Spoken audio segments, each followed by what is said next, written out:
യേശുവേ നന്ദി, യേശുവേ സ്തുതി. ദൈവനാമത്തിന് മഹത്വം ഉണ്ടായിരിക്കട്ടെ. എൻ്റെ പേര് അനു ജെയ്സൺ. ഞാൻ ഇടുക്കിയിൽ നിന്ന് വരുന്നു. ഞാനിവിടെ 2022 നവംബർ 26 ഇവിടെ വന്ന് ഉടമ്പടി എടുത്തത്. എൻ്റെ വീടിനടുത്തുള്ള ചേച്ചി ഉടമ്പടിയൊക്കെ എടുത്തിട്ടുണ്ടായിരുന്നു, പത്രം തന്നിട്ടുണ്ടായിരുന്നു. പക്ഷെ ഞാനത് നോക്കിയില്ലായിരുന്നു. അപ്പോൾ എൻ്റെ മൂത്ത മോൾക്ക് അലർജി ഉണ്ടായിരുന്നു. അവൾക്ക് എപ്പോഴും 3 വയസ്സ് മുതൽ എപ്പോഴും തണുപ്പും പൊടിയൊന്നും പറ്റത്തില്ല. അപ്പം പനിയും ചുമയും, രാത്രിയിൽ ചുമയൊക്കെ ഉണ്ടായിട്ടുണ്ടെങ്കിൽ നിർത്താതെ ചുമയ്ക്കുകയും ഛർദ്ദിക്കുകയൊക്കെ ചെയ്യായിരുന്നു. അപ്പോൾ അങ്ങനെ അവളുടെ അലർജി മാറാൻ വേണ്ടിയിട്ടാണ് ഞാനിവിടെ ഉടമ്പടി എടുക്കാൻ വേണ്ടി വന്നത് തന്നെ. അപ്പോൾ അവളുടെ മെഡിക്കൽ സ്റ്റോറിൽ നിന്നൊരു മരുന്ന് കിട്ടിയപ്പോൾ അത് കൃപാസനം പത്രത്തിൽ പൊതിഞ്ഞാണ് എനിക്ക് കിട്ടിയത്. അപ്പോൾ അതിൽ അലർജി മാറി എന്നൊരു സാക്ഷ്യം വായിക്കാനിടയായി. അങ്ങനെയാണ് ഞാനിവിടെ ഉടമ്പടി എടുക്കാൻ വരുന്നത് തന്നെ. അതിൻ്റെ ഫലമായിട്ട് ഇവിടെ ഉടമ്പടി എടുക്കാൻ വന്നു. അവൾക്ക് ഉടമ്പടി നേർച്ച വസ്തുക്കളായ ഉപ്പും തേനും തൈലവും ഒക്കെ ഉപയോഗിച്ചതിൻ്റെ ഭാഗമായിട്ട് ഇപ്പോൾ അലർജിയുടെ ഒരു പ്രശ്നവും ഇല്ല. അവൾക്ക് പൂർണ്ണമായിട്ട് സൗഖ്യമായി. ഏകദേശം 4 വർഷത്തോളം ഈ ഒരു പ്രശ്നം ഉണ്ടായിരുന്നു. ഇപ്പോൾ അവൾക്ക് 7 വയസ്സായി. അവൾക്കൊരു കുഴപ്പമില്ല. പിന്നെ എനിക്ക് 10 വർഷമായിട്ട് നടുവേദന ഉണ്ടായിരുന്നു. ഡിസ്ക് അകലുന്ന പ്രോബ്ലം ആയിരുന്നു. അങ്ങനെ ജോലികളൊന്നും ചെയ്യാൻ പറ്റില്ലായിരുന്നു. കുനിഞ്ഞ് നിന്ന് ജോലി ചെയ്യാനോ അല്ലെങ്കിൽ 4 കിലോയിൽ കൂടുതൽ വെയിറ്റ് എടുത്ത് ജോലി ചെയ്യാനൊന്നും പറ്റത്തില്ലായിരുന്നു. പക്ഷേ ഇവിടെ വന്ന് ഉടമ്പടി എടുത്തതിൻ്റെ ഭാഗമായിട്ട് അന്ന് തന്നെ എനിക്ക് രോഗസൗഖ്യം ലഭിച്ചു. പക്ഷെ അത് ഞാൻ അറിഞ്ഞില്ല. 4 മാസം പ്രഗ്നൻ്റ് ആയിരുന്നപ്പോഴാണ് ഞാനിവിടെ വരുന്നത്. അപ്പം ഈ നടുവേദന ഉള്ളതുകൊണ്ട് തന്നെ രണ്ടാമതൊരു കുഞ്ഞ് വേണോ എന്ന് ഞങ്ങൾക്ക് ഒരു ഡൗട്ടായിരുന്നു. ഈ നടുവേദനയൊക്കെ വെച്ചിട്ട് കുഞ്ഞിനെ എടുത്തുകൊണ്ട് നടക്കാൻ പറ്റുമോ അന്ന് ഒക്കെയുള്ള വിഷമങ്ങളായിരുന്നു. പക്ഷേ ഞങ്ങൾ പ്രാർത്ഥിച്ചു. ഞാൻ പ്രഗ്നൻ്റായി. എനിക്ക് ഒട്ടും യാത്രയും ചെയ്യാൻ പാടില്ലായിരുന്നു. അപ്പോൾ ഞാൻ ഇവിടെ വരണം, എനിക്ക് ഉടമ്പടി എടുക്കണമെന്ന് ഹസ്ബൻഡിൻ്റെ അടുത്ത് പറഞ്ഞു. അദ്ദേഹം ഒട്ടും സമ്മതിച്ചില്ല. ഇത്രയും ദൂരം യാത്ര ചെയ്ത് പോകാൻ 4 മാസമൊക്കെ പ്രഗ്നൻ്റ് ആയിട്ടിരിക്കുമ്പം യാത്ര ചെയ്യാൻ സമ്മതിച്ചില്ല. പക്ഷേ അവസാനം എൻ്റെ നിർബന്ധം പ്രകാരം ഇവിടെ വന്നു, ഉടമ്പടി എടുത്തു. പക്ഷേ എനിക്ക് നടുവേദന ഒന്നും ഉണ്ടായിരുന്നില്ല. ഇത്രയും ദൂരം വന്നിട്ടും നടുവേദന ഒന്നും ഉണ്ടായിരുന്നില്ല. അത് എനിക്ക് 5 മിനിറ്റ് പോലും നിൽക്കാൻ പറ്റത്തില്ലായിരുന്നു. അതുപോലെ വലത് കാലിന് വലിച്ചിലുണ്ടായിരുന്നു, നേരെ കിടക്കാൻ പറ്റത്തില്ലായിരുന്നു. അങ്ങനെയുള്ള കുറേ പ്രശ്നങ്ങളുണ്ടായിരുന്നു. പക്ഷേ ഇവിടെ വന്ന് ഉടമ്പടി എടുത്തിട്ട് അതെനിക്ക് മനസ്സിലാക്കാൻ പറ്റിയില്ല അത് മാറിയെന്ന്. അപ്പോൾ അങ്ങനെ ഇവിടെ വന്ന് ഉടമ്പടി എടുത്ത അന്ന് തന്നെ എനിക്ക് രോഗസൗഖ്യം ലഭിച്ചു. പിന്നെ പ്രഗ്നൻ്റ് ആയിരുന്ന സമയത്ത് മുഴുവനും എനിക്ക് വളരെയധികം ബുദ്ധിമുട്ടുകളായിരുന്നു. 6-ാം മാസത്തിലും അതുപോലെ 7-ാം മാസത്തിലും ഡെലിവറിയുടെ സമയത്ത് ഉണ്ടാകുന്ന പോലെ വേദന വന്നു. അപ്പോൾ ഞാൻ ഉടമ്പടി തൈലം വയറ്റിൽ കുരിശ് വരച്ച് പ്രാർത്ഥിച്ചു. അങ്ങനെ ഹോസ്പിറ്റലിൽ ചെല്ലും. അവിടെ ചെല്ലുമ്പോൾ വേദനയില്ല. അവർ ഒരു ഇഞ്ചക്ഷൻ തന്നു വിടും. അങ്ങനെ മോളുടെ ഡെലിവറി സമയത്തും ഇതുപോലെ പെയിൻ ഒന്നും വന്നില്ല. അവർ ട്യൂബ് ഇടുകയും പെയിൻ വരാനുള്ള ഇഞ്ചക്ഷൻ ചെയ്യുകയും ചെയ്തു. പെയിൻ വന്നു, പക്ഷേ കുഞ്ഞിൻ്റെ തല തിരിഞ്ഞു വരുന്നില്ലായിരുന്നു. അപ്പോൾ അതിൻ്റെ ഭാഗമായിട്ട് അവർ കുറേ നേരം വെയിറ്റ് ചെയ്തു. ഞാൻ വേദന കൊണ്ട് വല്ലാത്ത അവസ്ഥയിലായിരുന്നു. പക്ഷേ കുഞ്ഞിൻ്റെ തല തിരിഞ്ഞു വരുന്നില്ല. അപ്പോൾ അവർ പറഞ്ഞു വീണ്ടും ട്യൂബ് ഇടണമെന്നാണ് തോന്നുന്നത്, ഓപ്പറേഷൻ ചെയ്യേണ്ടി വരും എന്നൊക്കെ പറഞ്ഞു. അപ്പോൾ ഞാൻ മാതാവിൻ്റെ അടുത്ത്, എൻ്റെ കയ്യിൽ കൃപാസന മാതാവിൻ്റെ കാശ് രൂപം കൊന്തയും ആ സമയത്തുണ്ടായിരുന്നു.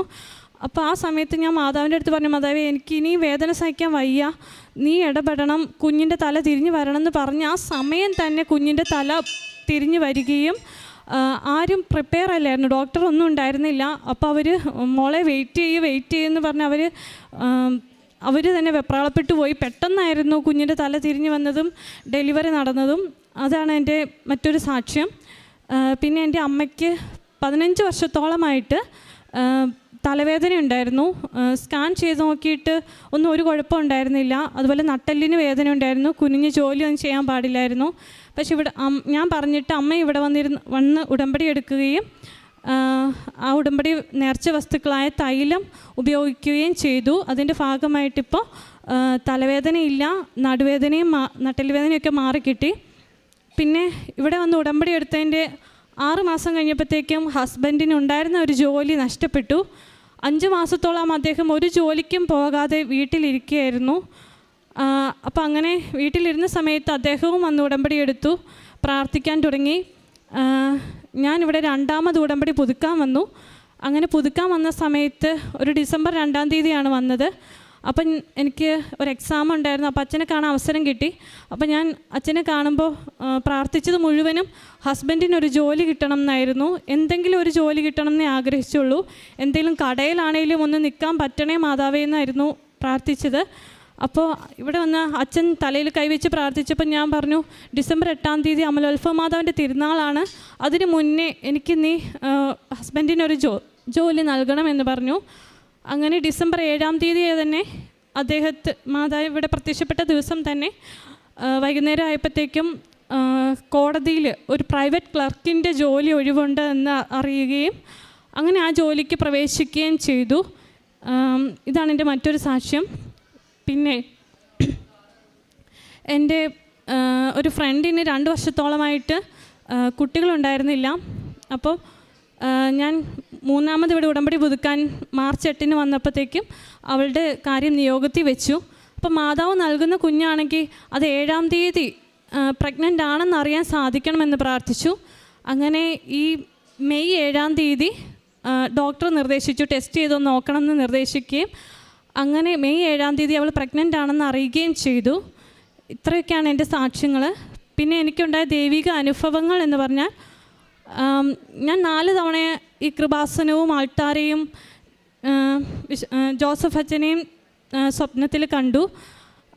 ഞാൻ സാക്ഷ്യം പറയുന്നതായിട്ടും ജോസഫ് അച്ഛൻ അപ്പോൾ ആൾത്താരെ നിൽക്കുന്നതായിട്ടും കണ്ടു. പിന്നീട് ജോസഫ് അച്ഛൻ എനിക്ക് എൻ്റെ തലയിൽ കൈവച്ച് പ്രാർത്ഥിക്കുകയും എൻ്റെ അടുത്ത് ചോദിച്ചു, നിൻ്റെ ഒരു വാതിൽ തുറക്കുന്നില്ലല്ലേ, അത് തുറന്നിട്ടുണ്ട്, അതിനെ ഒരിക്കലും അടയത്തില്ല എന്ന് പറഞ്ഞു. എന്നിട്ട് എൻ്റെ കയ്യിലോട്ട് എന്തോ ഒരു പച്ച സാധനം വെച്ച് തന്നു. പിന്നീട് ജോസഫ് അച്ഛൻ വീണ്ടും എൻ്റെ സ്വപ്നത്തിൽ വന്നിട്ട് എന്നെ കൈവച്ച് അനുഗ്രഹിച്ചു. പിന്നെ ഈ 2024 ജനുവരി 1-ന് രാവിലെയും ഞാൻ ജോസഫ് അച്ഛനെ സ്വപ്നത്തിൽ കാണുകയും അച്ഛൻ എന്നെ അനുഗ്രഹിക്കുന്നതായിട്ട് കാണുകയും ചെയ്തു. അപ്പോൾ അച്ഛൻ പറഞ്ഞ വഴി, ഒരിക്കലും അടയത്തില്ലെന്ന് പറഞ്ഞ വഴി എൻ്റെ ഹസ്ബൻഡിൻ്റെ ജോലിയാണെന്ന് തന്നെ ഞാൻ വിശ്വസിക്കുന്നു. പിന്നെ എൻ്റെ 2-ാമത്തെ കുഞ്ഞിന് 6 മാസമായപ്പോഴത്തേക്കും ന്യൂമോണിയ വന്നിരുന്നു. അപ്പോൾ അത് വരുന്നതിന് മുന്നേ ഞാൻ അവളെ ഉറക്കിക്കൊണ്ട് കിടന്നപ്പോൾ ഞാനും ഉറങ്ങിപ്പോയി. പക്ഷെ ഉറങ്ങിയെന്ന് വെച്ചാൽ ഇല്ല, അങ്ങനെ ഒരു അവസ്ഥയിൽ അപ്പോഴത്തേക്കും ഞാൻ വലിയൊരു പ്രകാശം കണ്ടു. ആ പ്രകാശത്തിൽ പുറപ്പാട് എന്ന് എഴുതി കാണിച്ചു. അതിനുശേഷം ഒരു സ്ത്രീ ശബ്ദം എൻ്റെ വലത് ചെവിയിലേക്ക് തുളഞ്ഞു കയറുന്ന പോലെ വന്നു. ആ ശബ്ദം എങ്ങനെ വിവരിക്കണം എന്ന് എനിക്കറിയില്ല, അത്രയും മാധുര്യമുള്ളതായിരുന്നു. പക്ഷേ ഒരു ഭയങ്കര ശക്തിയുള്ളതായിരുന്നു ആ ശബ്ദം. എന്നിട്ട് എൻ്റെ അടുത്ത് പറഞ്ഞു, നിങ്ങൾ ലോകത്തിലെ മനുഷ്യരെ ആശ്രയിക്കുന്നു, സഹനങ്ങൾ കൂടും, പിന്നെ 11 വയസ്സ് വരെ നല്ല ഓർമ്മയും ശക്തിയുമായിരിക്കും, അതിനുശേഷം ജയിലിൽ പോകും എന്നാണ് പറഞ്ഞത്. അപ്പോൾ ഞാൻ മാതാവിൻ്റെ അടുത്ത് പ്രാർത്ഥിച്ചു, എൻ്റെ മാതാവേ ജയിലിൽ പോകുമെന്നൊക്കെ പറഞ്ഞപ്പോഴത്തേക്കും പേടിച്ചു പോയി. അപ്പോൾ എന്താ കാര്യം എന്നൊന്നും മനസ്സിലാവുന്നില്ലല്ലോ, എനിക്ക് വെളിപ്പെടുത്തി തരണമേ എന്ന് പ്രാർത്ഥിച്ചു. അതിനുശേഷം പിറ്റേ ദിവസം എൻ്റെ ഇളയ കുഞ്ഞിനെ മരിച്ചു പോകുന്നതായിട്ടും അവൾ പിന്നെ തിരിച്ചെണീറ്റ് വരുന്നതായിട്ടും ചിരിച്ചുകൊണ്ട് എണീറ്റ് വരുന്നതായിട്ടുമാണ് കണ്ടത്. അപ്പോൾ അതും എനിക്ക് മനസ്സിലായൊന്നുമില്ല എന്താ സംഭവം എന്ന്. അന്ന് 11 മണി വരെ അവൾക്ക് നല്ല കളിയും ചിരിയായിട്ടിരുന്ന കുഞ്ഞ് പെട്ടെന്ന് പനി വരികയും ഹോസ്പിറ്റലിൽ കൊണ്ടുവന്നപ്പോഴത്തേക്കും പനി കൂടി ന്യൂമോണിയ ആയി മാറി. വളരെ ഒരു ബുദ്ധിമുട്ടിലായിരുന്നു. അപ്പോൾ ഓക്സിജൻ ലെവലൊക്കെ താഴ്ന്നു പോയി, ശ്വാസമുട്ടലായി, ലങ്സിനെ ബാധിച്ചു. അതൊക്കെ വിശ്വസിക്കാനേ പറ്റുന്നില്ല എങ്ങനെ പറയണമെന്ന്. അപ്പം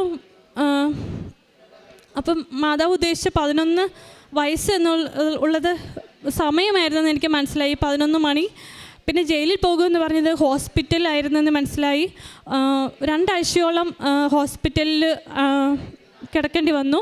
അവളുടെ ഓക്സിജൻ ലെവൽ, ഞങ്ങളുടെ അടുത്ത് തന്നെയുള്ളൊരു ഹോസ്പിറ്റലിൽ പോയപ്പോൾ വലിയ സൗകര്യങ്ങളൊന്നും ഉണ്ടായിരുന്നില്ല. അപ്പോൾ അവർ പറഞ്ഞു കുറച്ചുകൂടി മെച്ചപ്പെട്ട ഹോസ്പിറ്റലിൽ കൊണ്ടുപോകണമെന്ന് പറഞ്ഞു. അപ്പോൾ ആംബുലൻസിൽ പോകണമെന്ന് പറഞ്ഞു. ആ സമയത്ത് ഹസ്ബൻഡിന് ജോലിയില്ലായിരുന്നു. അപ്പോൾ അതിൻ്റെയൊക്കെ ബുദ്ധിമുട്ട് കാരണം എങ്ങനെ പോകും എന്നൊക്കെയുള്ള സങ്കടത്തിലായിരുന്നു. ഓക്സിജൻ ലെവൽ കൂടാൻ വേണ്ടിയിട്ട് ആ സമയത്ത് ഞാൻ മോളുടെ ദേഹത്തെല്ലാം ഉപ്പ് വിതറുകയും വിശ്വാസപ്രമാണം ചൊല്ലി ഉപ്പ് വിതറി പ്രാർത്ഥിച്ചു. ആ റൂമിലെല്ലാം ഉപ്പ് വിതറി. അതിൻ്റെ ഭാഗമായിട്ട് കുറച്ച് സമയങ്ങൾക്ക് ശേഷം അവളുടെ പനിയെല്ലാം വിട്ടുമാറുകയും ഓക്സിജൻ ലെവൽ നോർമൽ ആവുകയും ചെയ്തു. അങ്ങനെ വലിയൊരു രോഗസൗഖ്യം മാതാവ് ഞങ്ങൾക്ക് തന്നു. പിന്നെ ആ സമയത്ത് ഹോസ്പിറ്റലിലായിരുന്നപ്പോൾ തന്നെ അവൾ രാത്രി മുഴുവൻ കരഞ്ഞുകൊണ്ടിരുന്നപ്പം ഞാൻ ഈശോയോട് പറഞ്ഞു, ഈശോയെ നിൻ്റെ തിരുരക്തത്താൽ കഴുകി എൻ്റെ കുഞ്ഞിൻ്റെ രോഗം മാറ്റണേ എന്ന് പറഞ്ഞു. ആ മുറിയിൽ വേറെ ആരും ഉണ്ടായിരുന്നില്ല, ഞാനും കുഞ്ഞും മാത്രമേ ഉണ്ടായിരുന്നുള്ളൂ. പെട്ടെന്ന് എൻ്റെ മുന്നിലേക്ക് ഒരു പച്ച മുത്ത് താഴോട്ട് വീണു. എവിടെ നിന്നാണെന്നൊന്നും എനിക്കറിയില്ല. മാതാവിൻ്റെ അത്ഭുതമാണെന്ന് തന്നെ ഞാൻ വിശ്വസിച്ചു. അപ്പോൾ ഞാൻ ആ മുത്തെടുക്കാൻ വേണ്ടി ചെന്നപ്പോഴത്തേക്കും എനിക്ക് ഭയങ്കരമായിട്ട് തണുപ്പ് അനുഭവപ്പെട്ടു. എങ്ങനെയാണ് അത്, മുകളിലൊന്നും വീഴാനൊന്നും ഇല്ല. പിന്നെ എങ്ങനെ ആ മുത്ത് എൻ്റെ മുന്നിലോട്ട് വീണു എന്ന് എനിക്കറിയില്ല. അങ്ങനെ ഒരു അനുഭവം ഉണ്ടായി. അപ്പോൾ ഈ പച്ച എനിക്ക് പ്രത്യാശ നൽകുന്നതായിരുന്നു. ഇത്രയെല്ലാം പ്രശ്നങ്ങൾ എൻ്റെ ജീവിതത്തിൽ ഉണ്ടായിട്ടും എനിക്കെല്ലാത്തിനും ഭയങ്കര ഒരു ധൈര്യമായിരുന്നു ഇവിടെ വന്ന് ഉടമ്പടി എടുത്തതിന് ശേഷം. അപ്പോൾ ഉടമ്പടി മാതാവ് എൻ്റെ ജീവിതത്തിൽ വരുന്ന ദുരന്തങ്ങളെയെല്ലാം അല്ലെങ്കിൽ ദുരിതങ്ങളെയെല്ലാം ദൈവസ്നേഹത്തോടെ ഏറ്റെടുക്കാൻ വേണ്ടിയിട്ട് എന്നെ നേരത്തെ ഇവിടെ കൊണ്ടുവന്ന് ഉടമ്പടി എടുപ്പിച്ചതാണെന്ന് ഞാൻ വിശ്വസിക്കുന്നു. പിന്നെ പ്രേക്ഷിത പ്രവർത്തനമായിട്ട് ഞാനിവിടുത്തെ പത്രം ഗവൺമെൻറ് ഹോസ്പിറ്റലുകൾ കൊണ്ടുപോയി കൊടുക്കും, ഓട്ടോ സ്റ്റാൻഡിലെല്ലാം കൊണ്ടുപോയി കൊടുക്കുമായിരുന്നു, വീടുകളിൽ കൊണ്ടുപോയി കൊടുക്കുമായിരുന്നു. ജോയ്ക്കും മാതാവിനും ഒരുപാട് നന്ദി. പരിശുദ്ധ അമ്മയുടെ മധ്യസ്ഥ സഹായത്തിൽ ഏറെ പ്രത്യേകിച്ച് വ്യക്തിപരമായിട്ട് ലഭിച്ച അനുഭവങ്ങളോടൊപ്പം അതേസമയം തന്നെ ഉണ്ടായ ദൈവികമായിട്ടുണ്ടായ ദർശനങ്ങളെക്കുറിച്ചും സ്വപ്നങ്ങളെക്കുറിച്ചും ഈ വ്യക്തി സാക്ഷ്യപ്പെടുത്തുന്നുണ്ട്. അപ്പോൾ ഉടമ്പടിയിൽ സാക്ഷ്യം കേൾക്കുന്നവർക്കറിയാം, നമ്മളെ സംബന്ധിച്ചിടത്തോളം സ്വപ്നങ്ങളും ഈ അൾത്താരയും ഈ അൾത്താരയിലായിട്ട് ബന്ധപ്പെട്ട കാര്യങ്ങളുമൊക്കെ ഈ സ്വപ്നം കാണുമ്പോൾ ബഹുമാനപ്പെട്ട അച്ഛനെയും ഒരുപാട് സ്വപ്നങ്ങളിൽ ആവർത്തിക്കപ്പെടുമ്പം നമ്മളത് ഉടമ്പടിയുടെ പരിശുദ്ധ അമ്മയുടെ സാന്നിധ്യത്തിൻ്റെ അല്ലെങ്കിൽ നിങ്ങളുടെ ഉടമ്പടിയിലെ പരിശുദ്ധ അമ്മയുടെ കൂടെ സഞ്ചരിക്കുന്ന ഒരു സ്ഥിരീകരണമായിട്ട് അമ്മയുടെ പ്രത്യക്ഷീകരണത്തിൻ്റെ ഒരു സാക്ഷിയാക്കി ദൈവം നിങ്ങളെ പ്രത്യേകം ഒരുക്കുന്നതായിട്ടാണ്. കാരണം ഈ അൾത്താര കാരണം ഈ അൾത്താരയിൽ നിന്നാണല്ലോ എല്ലാ കൃപയുടെയും അനുഗ്രഹത്തിൻ്റെയും അനുഭവത്തിൻ്റെയും ജീവിത പരിവർത്തനത്തിൻ്റെയും ഒക്കെ സാക്ഷ്യങ്ങൾ പറയുന്നതും ആരംഭിക്കുന്നതും അനുഗ്രഹങ്ങൾ. കാരണം ഈ അൾത്താരയുടെ പ്രത്യേകത എന്നതും പരിശുദ്ധ അമ്മയുടെ പ്രത്യക്ഷീകരണമാണ്. അതാണ് ഒരുപാട് സ്വപ്നങ്ങളിൽ ഈ അൾത്താര സ്വപ്നം കണ്ടു എന്ന് പറയുമ്പോഴും മാതാവ് ഈ അൾത്താരെ വീണ്ടും നിങ്ങളുടെ സാക്ഷ്യത്തിലൂടെ അനുഭവത്തിലൂടെ സ്ഥിരീകരിക്കുന്നു എന്നുള്ളതാണ്. രണ്ടാമത്തത്, ഒരുപാട് ഡേറ്റിൻ്റെ കാര്യം ഈ സാക്ഷ്യത്തിൽ പറയുന്നുണ്ട്. ഉടമ്പടിയിൽ ആയിരിക്കുന്നവർക്കറിയാം, നമ്മളെ സംബന്ധിച്ചിടത്തോളം സമയം എന്ന് പറയുന്ന ഒരാൾക്ക് മനസ്സിൽ പ്രാർത്ഥിച്ചപ്പോൾ തോന്നിയതാണെങ്കിലും നമ്മൾ പ്രാർത്ഥിച്ച് ഇട്ട ഒരു സമയമാണെങ്കിൽ എല്ലാത്തിനും അതിനുള്ളിൽ മാതാവ് ആ കാര്യത്തിനൊരു തീരുമാനം, അല്ല അതിന് മുൻപ് ആ ദിവസത്തിൽ തന്നെ മാതാവ് ഒരു കാര്യത്തിന് തീരുമാനം എടുക്കുന്നുണ്ട് എന്ന് ഇവിടെ അനേക സാക്ഷ്യങ്ങളിൽ ആവർത്തിക്കപ്പെടുമ്പം അതും ഈ പ്രത്യക്ഷീകരണത്തിൻ്റെ യുണീക്കായിട്ടുള്ളൊരു ഫീച്ചറാണ്. കാരണം ഇവിടുത്തെ പ്രത്യക്ഷീകരണത്തിന് ഏറ്റവും പ്രധാനപ്പെട്ട ഒരു വിശ്വാസ സത്യമായിട്ട് പ്രഖ്യാപിക്കപ്പെടേണ്ടത് അമ്മയ്ക്ക് സമയത്തിന് മേളിൽ ഒരു അധികാരം ദൈവപിതാവ് നൽകിയിട്ടുണ്ട്. അത് കാനായിലെ കല്യാണ വിരുന്നിൻ്റെ അടിസ്ഥാനത്തിൽ സ്വർഗീയ അപ്പൻ അങ്ങനൊരു അധികാരം പരിശുദ്ധ അമ്മയ്ക്ക് നൽകിയിട്ടുണ്ട്. അതുകൊണ്ട് ഉടമ്പടിയിലെ സാക്ഷ്യങ്ങളിൽ ഒരു വ്യക്തി താനൊരു സമയമിട്ട് പ്രാർത്ഥിച്ചപ്പോൾ അമ്മ അത് നടത്തി, അല്ലെങ്കിൽ പെട്ടെന്നൊന്ന് പ്രാർത്ഥിച്ചപ്പോൾ മാതാവ് ഒരിക്കലും സാധ്യമല്ലാതിരുന്നൊരു കാര്യം എനിക്ക് നടത്തിയെന്ന് പറയണതും, അല്ലെങ്കിൽ മനസ്സിൽ എനിക്കൊരു ഡേറ്റ് തോന്നിയെന്ന് പറയുന്നതും അല്ല എങ്കിൽ പരിശുദ്ധ അമ്മയുടെ പ്രത്യക്ഷീകരണമായിട്ട് ബന്ധപ്പെട്ട തീയതികളിൽ സംഭവിക്കുന്ന കാര്യങ്ങളെല്ലാം നമ്മൾ അമ്മയുടെ ഈ പ്രത്യക്ഷീകരണത്തിൻ്റെ തെളിവുകളായിട്ട് തന്നെയാണ് വ്യാഖ്യാനിക്കുന്നതും. ഏറെ പ്രത്യേകിച്ച് ഈ മകൾ ബഹുമാനപ്പെട്ട അച്ഛനെ വ്യക്തിപരം മറ്റൊരു കാര്യത്തിന് കാണാൻ വരുമ്പോഴേക്കും പ്രാർത്ഥിക്കുമ്പം മാതാവിന് കൊടുക്കുന്നൊരു ഡേറ്റ് ഡിസംബർ 8 അമലോത്ഭവ മാതാവിൻ്റെ തിരുനാളാണ്. പക്ഷേ മാതാവ് തൻ്റെ ഹസ്ബൻഡിന് ഒരു ജോലി പെട്ടെന്ന് നൽകുന്ന ഡിസംബർ 7 തീയതിയാണ്. 7 തീയതിയിലെ പ്രത്യേകത നിങ്ങൾക്കറിയാം. അത് ഉടമ്പടി എടുത്തവരെ സംബന്ധിച്ചിടത്തോളം വലിയ തിരുനാളിൻ്റെ ദിവസമാണ്, അമ്മയുടെ പ്രത്യക്ഷീകരണത്തിൻ്റെ ദിവസമാണ്.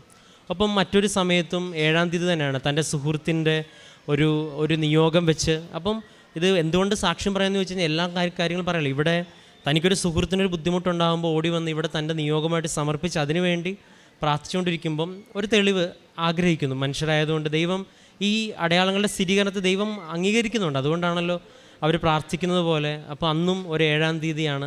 അപ്പം ഇതെല്ലാം കൂടി കൂട്ടിച്ചേർത്ത് വായിക്കുമ്പോൾ ഇനി കേൾക്കുന്ന നിങ്ങൾ വിശ്വസിച്ചില്ല, നമ്മൾ ആരും വിശ്വസിച്ചില്ലെങ്കിലും ഒരു പ്രശ്നവുമില്ല. പക്ഷേ ഈ വ്യക്തിയെ സംബന്ധിച്ചിടത്തോളം ദൈവവുമായിട്ടുള്ള കമ്മ്യൂണിക്കേഷൻ, അല്ലെ പരിശുദ്ധ അമ്മയുമായിട്ടുള്ള കമ്മ്യൂണിക്കേഷൻ പ്രോപ്പറാണ്.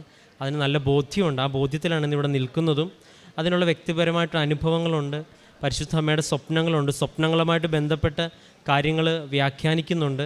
പിന്നെ ഒരു പച്ച നിറത്തിനെ കുറിച്ചൊക്കെ പറയുന്നുണ്ട്. അപ്പോൾ നിങ്ങൾക്കറിയാം, കൃപാസനത്തിൽ നമ്മൾ പച്ചത്തിരി കത്തിച്ച് പ്രാർത്ഥിക്കുന്നതും അതിൻ്റെയൊക്കെ സിഗ്നിഫിക്കൻസ് എന്താണ്? അത് പ്രത്യാശയുടെ നിറമാണ്, ഉടമ്പടിയുടെ നിറമാണ്, ഉൽപ്പത്തി. അപ്പോൾ ഇതിന് എല്ലാത്തിനും ഉടമ്പടിയായിട്ട് ബന്ധപ്പെട്ട നിറങ്ങൾ, സമയം, ഡേറ്റ്, തീയതിയൊക്കെ ഉടമ്പടി എടുത്തൊരു വ്യക്തി അവരുടെ വിശ്വാസ ജീവിതത്തിൽ പലപ്പോഴായിട്ട് അനുഭവിക്കുമ്പോൾ മാതാവിൻ്റെ പ്രസൻസും സാന്നിധ്യവുമായിട്ടാണ് നമ്മൾ കാണുന്നത്. അത് ഒരു കമ്മ്യൂണിക്കേഷനാണ്. അത് വ്യക്തമായിട്ട് ഈ സാക്ഷ്യത്തിലുണ്ട്.